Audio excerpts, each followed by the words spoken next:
Tudo bem, pessoal? Nessa chamada do autor, a gente vai trabalhar com a seguinte situação hipotética. Quando o PIB for inferior a 1% ou for negativo, negativo é inferior a 1%, será que alguma regra é flexibilizada no âmbito da LRF?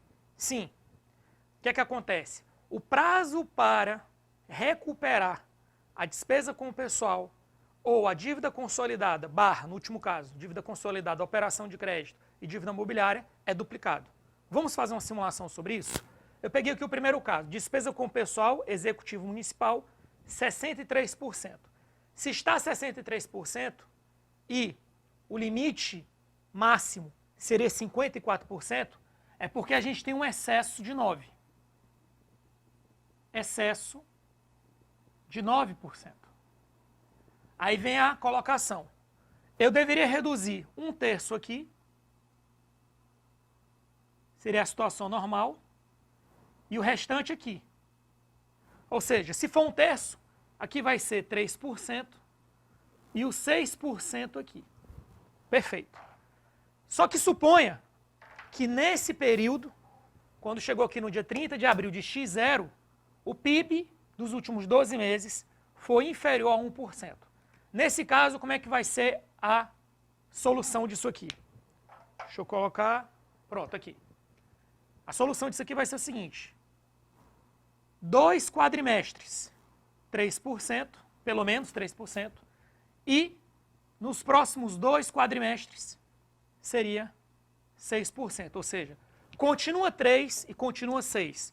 Só que 3% são para 2 quadrimestres, 6% são para 2 quadrimestres. O que é duplicado é o prazo de recuperação, só isso. Vamos agora fazer com a dívida consolidada. Dívida consolidada de um município deu 140% da receita corrente líquida. Aqui eu não falei mais a receita corrente líquida. Nesse caso, o que é que a gente vai ter? A gente vai ter um excesso de 20%. Excesso de 20%. E aí, como é que seria a situação padrão? A gente deveria reduzir pelo menos 1/4 no primeiro quadrimestre. 1/4 de 20% vai ser 5%. E o restante no segundo e no terceiro quadrimestre, ou seja, 15%. Isso aqui é a situação padrão de recuperação. Só que suponha que quando você chegou em 30 de abril de X0, o PIB acumulado foi inferior a 1% ou foi negativo. Nesse caso, como seria a solução?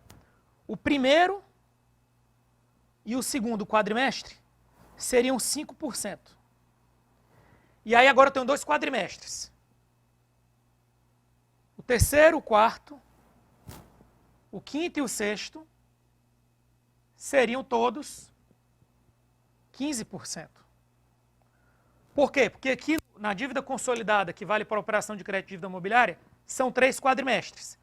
Quando você duplica o prazo, passam a ser 6. Então, 1, 2, 3, 4, 5, meia dúzia. Sendo que nos 2 primeiros será 1/4, 5%, 1/4 de 20% é 5%, e o restante 15%. Perfeito? Ficamos por aqui. Até a próxima chamada do autor. Abraços.